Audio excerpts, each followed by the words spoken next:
When we moved into the new house, the excitement buzzed through our family like a static charge.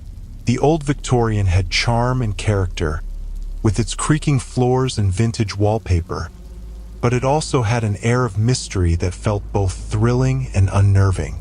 The previous owners had left in a hurry, and though we were given no explanation, it only added to the allure. My husband, Mark, brushed it off, eager to dive into renovations. Our two kids, Ella and Jake, were too busy exploring their new surroundings to worry about past occupants. The first few days passed uneventfully as we settled in. We painted the walls, unpacked boxes, and enjoyed family dinners in the spacious kitchen. But something about the house felt different, almost alive. The way the shadows danced in the corners and the subtle drafts that whispered through the hallways made it feel as if we were not alone. I often found myself glancing over my shoulder, half expecting to see someone standing there, just out of sight. It was on a rainy Wednesday afternoon, the kind that blurs the boundaries between outside and in, that the first oddity occurred.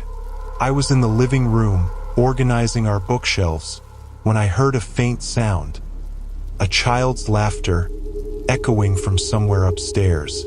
I paused, tilting my head, hoping it was one of my kids playing a prank. I called out to them, but silence hung in the air. I shrugged it off, attributing it to an overactive imagination and the house settling. Later that evening, while preparing dinner, I heard it again. This time, it was accompanied by soft footsteps. I stepped into the hallway, listening intently. The noise seemed to come from the attic, a place we had yet to explore. I glanced at Mark, who was engrossed in fixing the plumbing. "Did you hear that?" I asked, a hint of worry creeping into my voice. He dismissed it as the house's quirks, a sentiment I tried to adopt, but unease gnawed at me. After dinner, I decided to investigate. Armed with a flashlight, I climbed the narrow staircase to the attic. The air grew cooler as I reached the top, and I flicked on the light.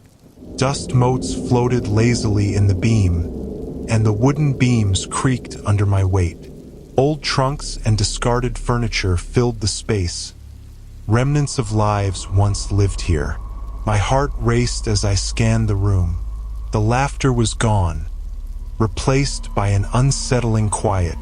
Just as I was about to turn back, something caught my eye, a small, worn teddy bear perched on a dusty shelf. It was old, with one button eye missing, yet it felt strangely inviting. I reached for it, feeling an inexplicable connection, as if the bear held secrets waiting to be uncovered. I took it downstairs, thinking Ella might like it. The moment I handed it to her, her eyes lit up with delight. "Can I keep it, Mom?" she asked, cradling it close. I nodded, glad to see her so happy. But as the days turned into weeks, I couldn't shake the feeling that the bear was somehow linked to the house's mysterious aura. That night, as I tucked Ella into bed, she held the teddy bear tightly. "Mom, can we tell stories?" she asked. I smiled, sitting on the edge of her bed, and began to spin a tale about brave knights and faraway lands. But midway through, Ella's gaze drifted past me, her eyes widening. "Mom," she whispered, "there's someone behind you." I turned quickly, my heart racing, but the room was empty. "It's just the shadows, sweetie," I reassured her, but the chill running down my spine told me otherwise. "Just close your eyes and think of the story, okay?" As I finished the tale, I noticed Ella's eyes fluttering shut, but I remained on edge, the feeling of being watched intensifying. The next morning, I awoke to the sound of Jake crying. I rushed to his room, finding him sitting up in bed, tears streaming down his face. "I saw a man, Mom," "In my dreams," he sobbed, clutching his pillow. I knelt beside him, feeling the weight of his fear. "What did he look like?" I asked gently. "He was tall and had a funny hat. He kept saying things I didn't understand." I hugged him close, trying to dispel the fear that settled over us like a fog.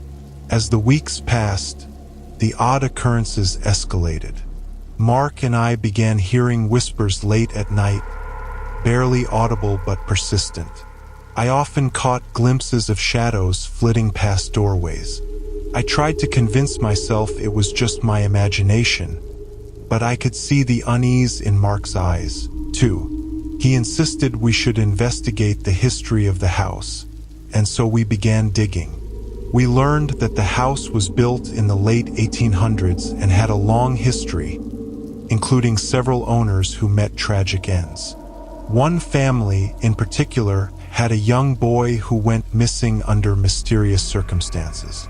The more we uncovered, the more I felt the air around us thicken with unease.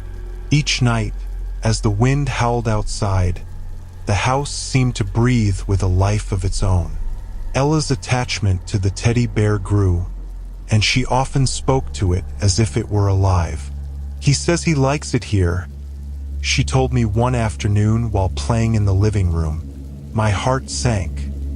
The bear had become a conduit between our world and something else.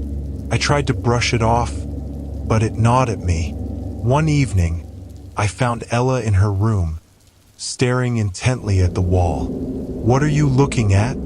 I asked, my voice trembling slightly. She turned to me, eyes wide. "The man is back, Mommy. He wants to play." My stomach twisted in knots. "What man, sweetheart?" She pointed to the wall, her tiny finger trembling. "The one with the funny hat." That night, I lay awake in bed, Mark snoring softly beside me, my mind racing. I replayed Ella's words, and the weight of fear pressed down on me. I felt as though the house was drawing us into its depths, the boundaries of reality bending with every passing day. Desperate for answers, I decided to seek help. I contacted a local historian who specialized in the area's haunted history. She agreed to meet with me, and as we sat across from each other in a quaint cafe, I recounted our experiences. Her expression turned serious. "Sometimes, a place can hold onto the memories of those who lived there, especially if something tragic occurred," she explained. "It sounds like your children are particularly sensitive to these energies." My heart raced as she continued. "You should consider performing a cleansing ritual. It might help bring peace to your home and its past." I left the cafe with a heavy heart, torn between skepticism and a deep-seated fear that something sinister lurked just out of sight. That evening, as I prepared the house for the ritual, I felt a sense of dread settle over me. I gathered sage and candles, determined to rid our home of whatever darkness clung to it. Ella watched curiously, clutching the teddy bear. "Can I help, Mommy?" she asked, her innocence cutting through my anxiety. I nodded, grateful for her presence. As we moved through the rooms, I felt the air thicken, shadows creeping closer. I chanted softly, the words feeling foreign on my tongue. Ella mimicked me, her voice small but determined. When we reached Jake's room, I hesitated. The whispers had grown louder here, filling my mind with dread. As I entered, the temperature dropped. I could see my breath, swirling like smoke in the dim light. I took a deep breath, forcing myself to speak. But before I could begin, Jake's toy train began to roll across the floor on its own. Ella gasped, and I felt my heart race. "What's happening?" she asked, her voice trembling. I grabbed her hand, trying to reassure us both. With a final, desperate plea, I raised the sage and called out to the spirits. "You are not welcome here. "Leave us be." My voice echoed off the walls, the shadows swirling more violently as if protesting my command. Suddenly, the room filled with a chill, and I felt a presence, dark and heavy, pressing down on us. In that moment, Ella stepped forward, clutching the teddy bear. "No, he's nice," she shouted, and I watched in horror as the bear began to vibrate, as if charged with energy. The whispers intensified, and a cold wind rushed through the room, extinguishing the candles in an instant. Panic surged within me. "Ella, come back," I shouted, but she stood her ground, holding the bear aloft. "You can't take him away." Her voice rang out, fierce and defiant, as if she were challenging whatever was in the room with us. In that moment, the air crackled with tension, and then, just as suddenly, it was gone. Silence fell, and I felt the heaviness lift, leaving only an unsettling calm in its wake. I rushed to Ella, pulling her close, my heart racing. "What just happened?" I whispered, looking around the room, half expecting to see something lurking in the shadows. But all was still. The following days felt different. The shadows seemed to retreat, the whispers faded, and the house exhaled a sigh of relief. But I couldn't shake the feeling that something had shifted, something we couldn't fully understand. I kept a closer eye on Ella and Jake, the innocence of childhood now tinged with the knowledge that some things were better left undisturbed. One night, as I was tucking Jake into bed, he suddenly sat up, eyes wide with fear. "Mom, the man is here." My heart sank. I turned to Ella, who sat beside him, clutching the teddy bear. "He wants to play," she whispered, her voice barely above a whisper. The room grew cold again, the shadows creeping closer. "Not again," I breathed, feeling a wave of panic wash over me. "You're safe, I promise." But deep down, I knew the truth was far more complicated. As the shadows danced on the walls, I realized that this house, with all its history, would never truly let us go. It held secrets, and whether we were ready or not, it was determined to reveal them. The following weeks were a blur of sleepless nights and anxious days. Despite my efforts to maintain a semblance of normalcy, the house seemed to thrum with a low, unsettling energy. I kept a close watch on Ella and Jake, my protective instincts heightened. They played together in the backyard, laughing and running. But every now and then I'd catch Ella staring off into the trees, as if something or someone were beckoning her. I decided to dig deeper into the house's history, convinced that understanding its past would offer some insight into the strange occurrences. After the initial meeting with the historian, I went to the local library, combing through old newspaper clippings and property records. The deeper I delved, the more chilling the stories became. I uncovered accounts of families that had lived in our house, each one plagued by misfortune. The most disturbing was the tale of the young boy who had gone missing, the last known sighting being near the attic. It was said that his laughter echoed in the halls, but it was a laughter tinged with sadness, a call for help that had never been answered. Each time I read about him, a weight pressed heavier on my chest, as if his spirit were reaching out, desperate for acknowledgement. One rainy afternoon, while Ella napped, I found myself standing in the attic again, drawn to the remnants of the past. Dust motes danced in the weak light filtering through the grimy window. I rummaged through old trunks, discovering forgotten toys and photographs. One photograph caught my eye, a faded picture of a family standing proudly in front of our house. The boy, with bright eyes and an infectious smile, resembled Jake. A chill ran down my spine, and I quickly tucked the photo into my pocket. As I descended the stairs, I heard a soft voice calling my name. "Mommy?" It was Ella, her voice sweet but tinged with an edge of something I couldn't place. I hurried to find her, my heart racing. She was standing in the hallway holding the teddy bear. "He wants to talk to you," she said, her eyes wide and earnest. "Who, sweetie?" I asked, kneeling down to her level. Her expression turned serious, as if she were wrestling with something far beyond her years. "The boy," she whispered. "He says he's lonely." Panic surged through me. "Ella, you can't listen to him. He's just a story." But deep down, I felt the tension in the air, an unspoken truth lingering just beyond reach. I took the teddy bear from her, studying it. "We need to get rid of this," I said, trying to sound firm. "It's not safe." Ella's face crumpled, her attachment to the bear evident.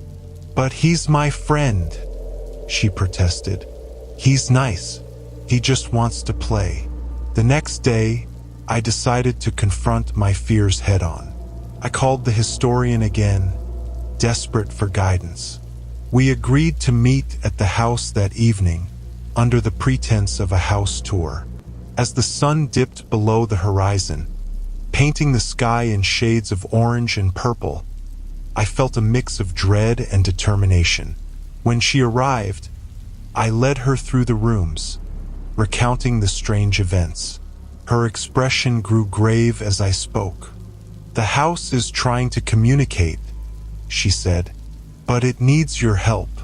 Sometimes, when spirits linger, they just want to be heard." We made our way to the attic. "This is where the boy was last seen," I explained, my voice trembling.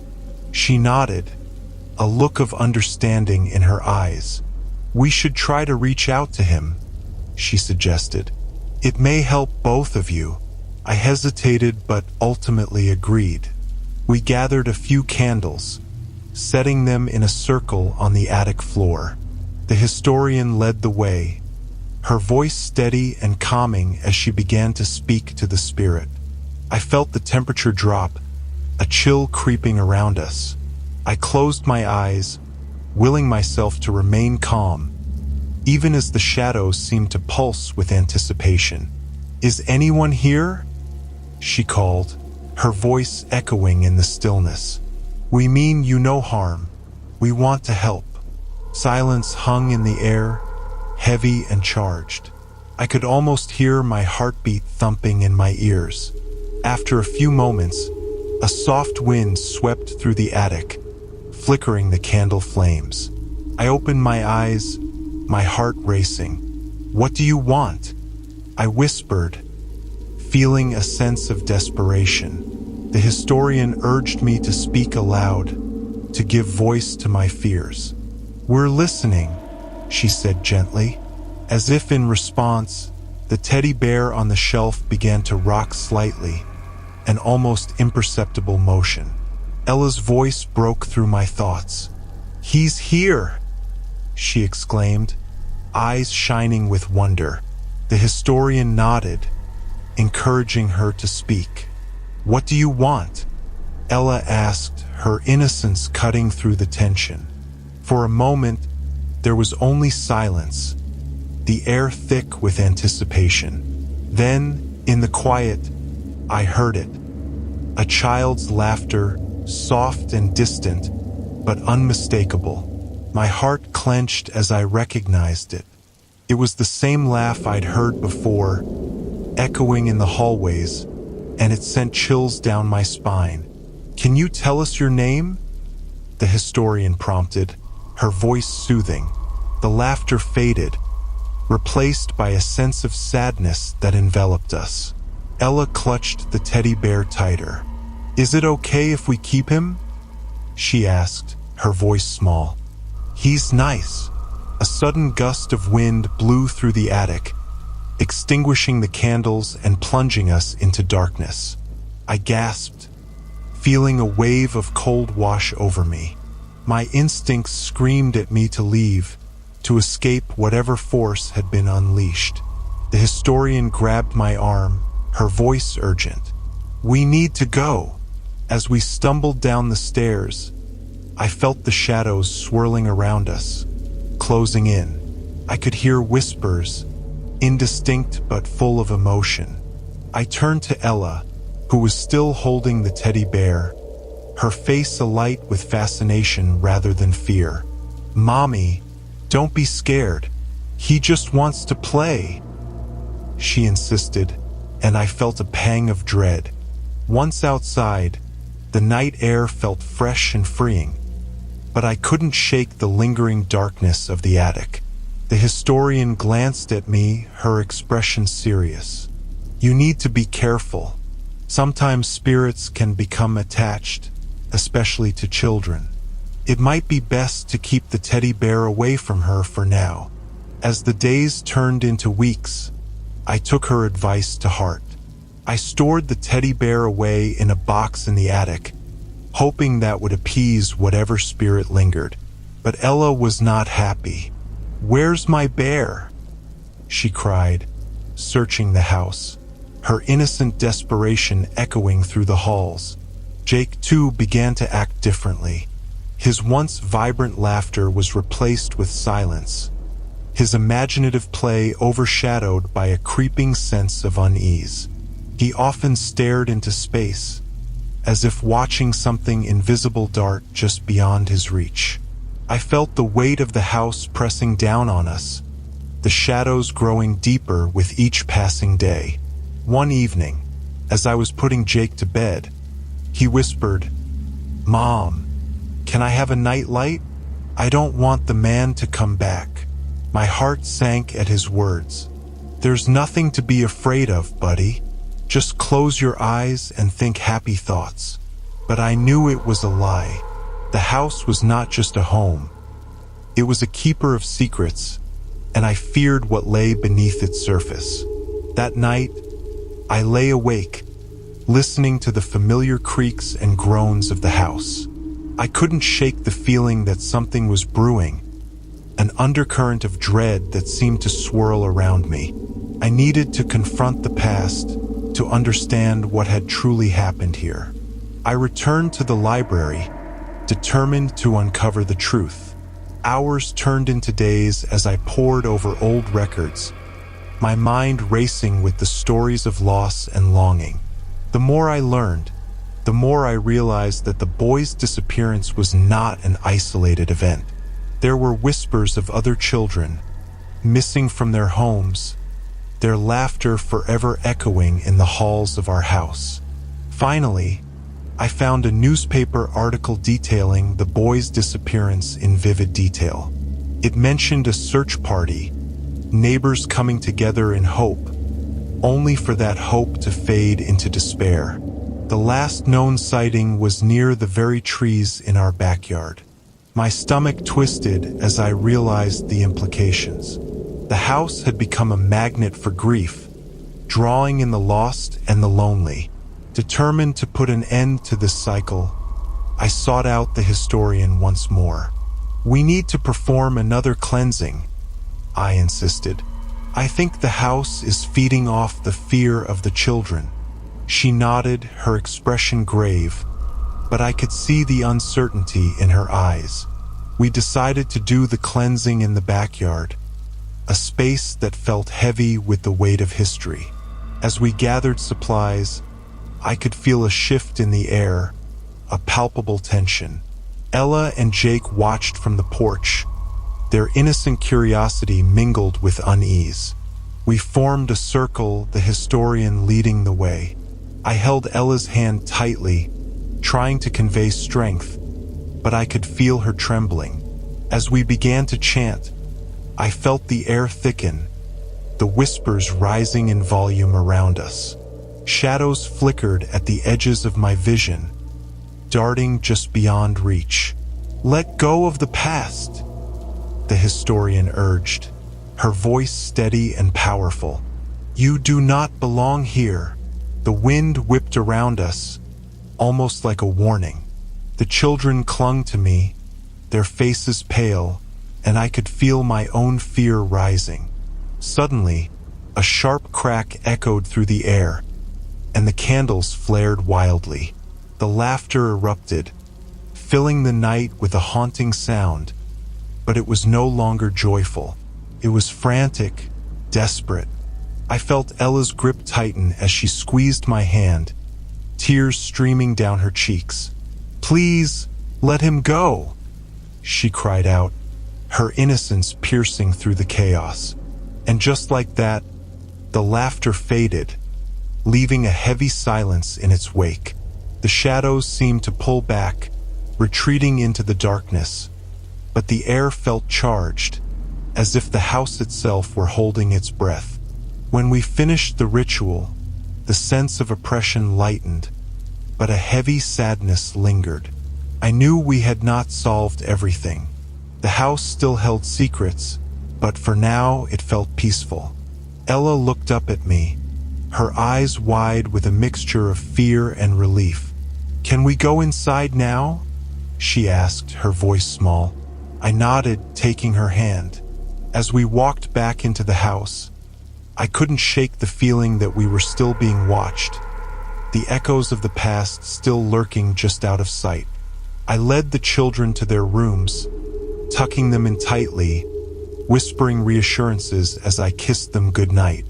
That night, as I lay in bed, I heard a soft voice calling out, breaking the silence. "Mommy?"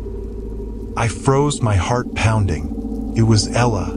I rushed to her room, finding her sitting up in bed, the teddy bear in her lap. "He wants to play," she said, her voice filled with a mix of fear and fascination. "Ella, I told you to leave that bear alone," I said gently, but there was a tremor in my voice. "He's just a toy." She shook her head, her eyes wide with innocence. "No, Mommy, he's my friend." I hesitated, my resolve wavering as I looked at her. That night, I succumbed to the weight of her plea. I took the bear and placed it beside her, though the unease in my stomach churned violently. As I left the room, I could feel the shadows creeping back, their presence a reminder of the darkness we had only begun to confront. In the following days, I noticed a shift in the children. Ella became more withdrawn, often speaking to the bear as if it were alive.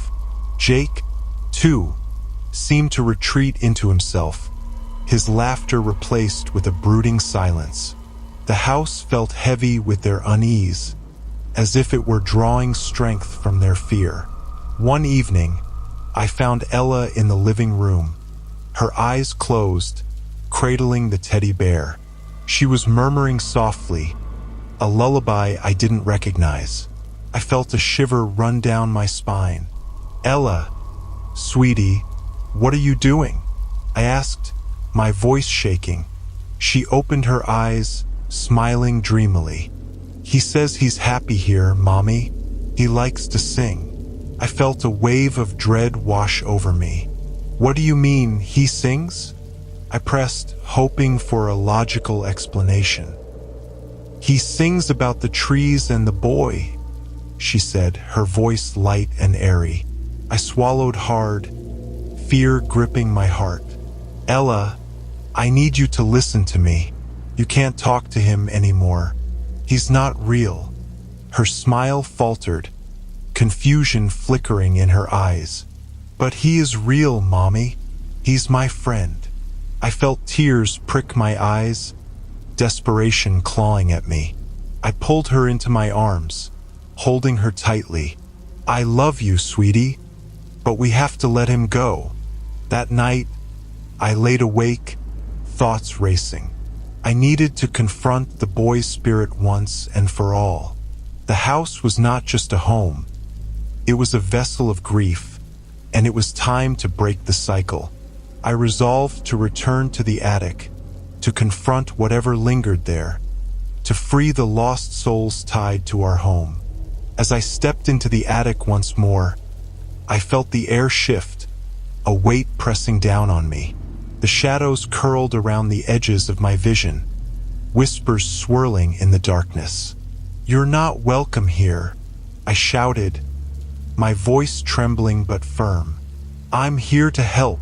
The shadows flickered, and I felt a rush of cold wind, almost like a response. I took a deep breath, my heart racing. "I know you're here," I called out, my voice steady. "I'm here for you. We can help you find peace." Suddenly, the laughter erupted again, but this time it felt chaotic, a cacophony of voices rising in a whirlwind around me. I felt myself being pulled into the darkness, but I stood my ground. "I won't let you hurt my children," I shouted, desperation fueling my words.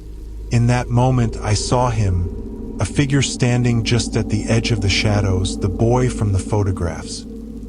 He looked just as he did in the faded picture, bright-eyed and hopeful, yet a deep sadness weighed down his expression.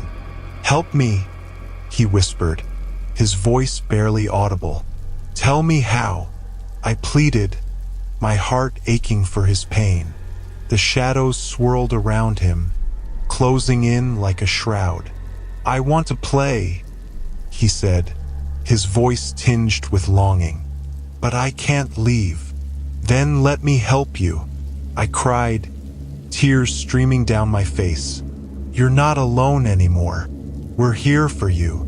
The wind howled, swirling around us, and for a moment, the shadows retreated, leaving the boy standing before me. He reached out, a desperate plea in his eyes. "I just want to be free," he whispered. "Then let go," I urged. "You don't have to stay here. We can help you move on." As I spoke, the air felt charged, the shadows battling against the light I was trying to bring. Suddenly, a bright light erupted from the teddy bear, illuminating the attic. The boy flinched, shielding his eyes. "What is this?" he asked, fear mingling with hope. "It's a light," I replied, my voice steady. "It's your chance to be free." The shadows writhed, but I held my ground. "You are not alone. You deserve peace," I shouted, pouring every ounce of love and strength into my words. Slowly, the boy took a step forward, reaching for the light. "Will you come with me?" I asked, my heart racing. "You don't have to be afraid." As he stepped into the light, the shadows began to dissipate, and I felt the air shift around me. "Thank you," he whispered, his voice echoing as he faded into the glow. "Thank you for listening." With that, the laughter subsided, the whispers fading into a gentle hum. The attic grew quiet, the shadows receding into the corners. I felt the weight lift from my shoulders, a sense of relief washing over me. I descended the stairs, feeling lighter, as if the house itself had exhaled. When I reached the living room, I found Ella and Jake curled up on the couch, the television flickering softly in the dim light. They looked up at me, their eyes wide with curiosity. "Mommy, where were you?" Ella asked, her voice innocent. I knelt beside them, wrapping my arms around their small frames. "Just taking care of things, sweetie," I replied, my heart swelling with love. As the days turned into weeks, the atmosphere in the house shifted. The shadows felt less oppressive, the laughter of my children ringing out with a new vibrancy. The teddy bear remained tucked away in the attic, a reminder of what we had faced and conquered together. Ella began to play outside more, chasing after fireflies and gathering wildflowers, her laughter filling the air with joy. Jake, too, started to come out of his shell, regaling us with stories of his adventures. I watched them, a sense of peace settling in my heart. One evening, as we sat around the dinner table, Ella looked up at me with a smile. "Mommy, can we tell stories again?" she asked, her voice bright with excitement. I nodded, feeling warmth spread through me. "Of course, sweetie. What kind of story do you want?" As I began to weave a tale about brave heroes and far-off lands, I realized that while the house still held its secrets, we had found a way to make it our home. The past would always be a part of us, but it no longer dictated our lives. Together, we had embraced the light, and in doing so, had freed ourselves from the shadows. #### Chapter 3. As the weeks passed, the house felt more like a home. The weight of the past had lifted, and I noticed a newfound lightness in Ella and Jake. They laughed more, played together, and filled the rooms with the sounds of childhood innocence. Still, the remnants of the haunting lingered in my mind, like echoes of a distant storm. One evening, after putting the kids to bed, I settled onto the couch with a cup of tea, finally allowing myself to relax. As I flipped through the channels, a news story caught my attention.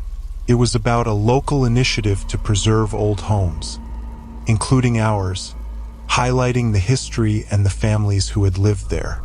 My heart sank as they mentioned the disappearance of the boy, the very same one who had reached out to me. The report included interviews with the boy's parents, their grief palpable even years later. I felt a wave of guilt wash over me. Had I truly helped him, or was he still lingering, caught between worlds? I couldn't shake the feeling that more needed to be done. Determined to honor his memory, I decided to reach out to his family. After some research, I found an online memorial page dedicated to missing children in our area. I drafted a message, introducing myself and explaining what had happened in our home. I shared how I believed the boy had sought comfort in my children, how we had felt his presence, and how I wanted to find a way to help bring closure. A few days later, I received a response from the boy's mother, Claire. Her words were filled with a mix of hope and sorrow. She expressed gratitude for my message, sharing that they had never stopped searching for their son, and that hearing about his presence brought her both comfort and pain. We agreed to meet, and I hoped it would provide some closure for both families. On the day of our meeting, I felt a nervous flutter in my stomach. I arrived at a small cafe where Claire had suggested, the atmosphere warm and inviting. When I spotted her, a woman with kind eyes and a gentle smile, I felt an immediate connection. We exchanged pleasantries, but I could see the shadow of loss hanging over her. After ordering coffee, I told her everything about the house, the children, and the teddy bear. As I spoke, her expression shifted from curiosity to a mixture of grief and relief. "He always loved to play," she whispered, tears pooling in her eyes. "We used to say he was never alone. He just had a way of making friends." I could feel my heart breaking for her. "I think he was looking for you," I admitted, my voice trembling. "He wanted to feel safe." Claire nodded, wiping her tears. "That makes sense. He always felt the need to protect others, even in his short life." We spent hours talking, sharing stories of our families and the joy and pain of parenthood. As we opened up to one another, I felt a weight begin to lift from both our hearts. Claire shared how they had created a foundation in their son's name, dedicated to raising awareness about missing children. It was a way for them to keep his spirit alive, to channel their grief into something meaningful.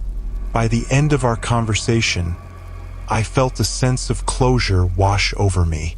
Claire took my hand, her grip warm and reassuring. "Thank you for sharing this with me," she said softly. "It helps to know he found a way to connect, even if it was just for a moment." As we parted ways, I felt lighter, as if a burden had been shared. I returned home, eager to tell Ella and Jake about my meeting. They were excited to hear the stories I had brought back, their eyes wide with curiosity. I explained about the boys' family and the work they were doing to help others, framing it in a way they could understand. In the following weeks, we became involved with the foundation, attending events and helping to raise awareness about missing children. Ella and Jake participated in fundraisers, their smiles lighting up the room, and I watched as they embraced the idea of helping others. It felt good to turn our experience into something positive. As time went on, I found the shadows that once lingered in our home had faded into the background. We had created a new legacy, one that honored the past while allowing us to move forward. The house was filled with laughter, the weight of its history now intertwined with our own story. One evening, as we sat around the dinner table, Jake looked up and said, "Can we tell more stories about the boy? The one who wanted to play?" I smiled, feeling a warmth in my heart. "Of course, buddy." He was brave and kind, and he helped us understand the importance of friendship and family. As I began to weave a tale about the boy who brought light to our lives, I realized that we had found our way home, not just to the house, but to each other. The past would always be a part of us, but it no longer held us captive. Together, we had created a space of love and remembrance, a sanctuary where both joy and sorrow could coexist. In the end, I knew we would carry the boy's spirit with us, not as a haunting presence, but as a cherished memory, a reminder that even in the darkest of times, light could be found, and that love would always prevail.